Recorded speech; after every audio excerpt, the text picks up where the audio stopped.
लोकसभा चुनाव 2024 के तहत वोटों की गिनती की जा रही है। मतगणना के ताजा आंकड़े भाजपा के नेतृत्व वाले एनडीए गठबंधन के लिए चौंकाने वाले हैं। आसानी से बहुमत तक पहुंचने का दावा कर रही भाजपा 2014 और 2019 के चुनावी नतीजों के विपरीत इस बार बहुमत के लिए जरूरी जादुई आंकड़े से पीछे रहती नजर आ रही है। अगर यही ट्रेंड चला तो भारतीय जनता पार्टी को गठबंधन की सरकार बनानी पड़ सकती है। एन यानी नरेंद्र मोदी फैक्टर के साथ शुरू हुए इन चुनावों के नतीजों ने भी एन फैक्टर ही दिया है, मगर इस बार ये एन फैक्टर नरेंद्र मोदी नहीं बल्कि नीतीश कुमार है। माना जा रहा है कि बिहार के सीएम नीतीश कुमार इस बार किंग मेकर की भूमिका में हो सकते हैं। आइए क्या कहते हैं ताजा आंकड़े। ताजा आंकड़ों की बात करें, लोकसभा चुनाव के तहत जारी वोट काउंटिंग के ताजा आंकड़ों की बात करें तो भारतीय जनता पार्टी को अभी 243 सीटों पर बढ़त है। हालांकि मतगणना के आखिर तक ये आंकड़े बदल भी सकते हैं। ताजा आंकड़ों के अनुसार एनडीए 293 और इंडी अलायंस 233 सीटों पर आगे चल रहा है, यानी दोनों के पक्ष में काफी क्लोज फाइट है। अब ऐसे में क्या होगी नीतीश की भूमिका? ताजा आंकड़ों में नीतीश कुमार की पार्टी जनता दल यूनाइटेड बिहार की 15 लोकसभा सीटों पर आगे चल रही है। वहीं भाजपा को राज्य में 13 सीटों पर बढ़त है। अगर एनडीए और इंडिया के बीच मामला करीब आकर फंसता है तो नीतीश कुमार 15 सांसदों के साथ किंग मेकर की भूमिका में हो सकते हैं। इसके अलावा आंध्र प्रदेश की टीडीपी भी अहम भूमिका में है।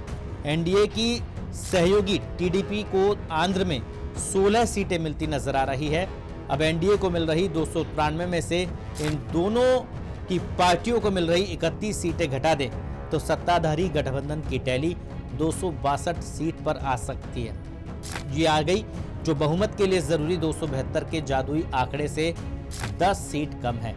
नरेंद्र मोदी की तीसरी पारी नीतीश कुमार और चंद्रबाबू नायडू के रुख पर ही निर्भर करेगी।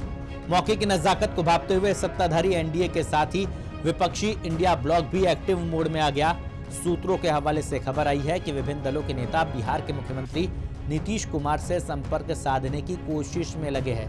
खबर तो ये भी है कि नीतीश कुमार को प्रधानमंत्री का पद भी ऑफर किया गया है। आपको ये भी बता दें, नीतीश कुमार फिलहाल भाजपा के साथ एनडीए का हिस्सा है। उन्होंने बीते दिन ही दिल्ली आकर प्रधानमंत्री नरेंद्र मोदी से मुलाकात की थी। इसके अलावा प्रधानमंत्री नरेंद्र मोदी ने खुद टीडीपी प्रमुख चंद्रबाबू नायडू से भी बात की है। बिहार के सीएम नीतीश कुमार से मिलने बिहार बीजेपी के अध्यक्ष और उनकी ही सरकार में डिप्टी सीएम सम्राट चौधरी सीएम आवास पहुंचे। हालांकि ऐसी खबरें हैं कि नीतीश कुमार से सम्राट चौधरी की मुलाकात नहीं हो पाई।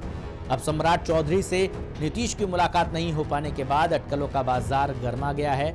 कयासों के बीच आरजेडी ने दावा तो किया है कि नीतीश कुमार वे बदले की राजनीति के पक्ष में नहीं है और कोई बड़ा फैसला वो ले सकते हैं। हालांकि जेडीयू महासचिव और प्रवक्ता केसी त्यागी ने कहा कि हम एनडीए में हैं और एनडीए में ही रहेंगे।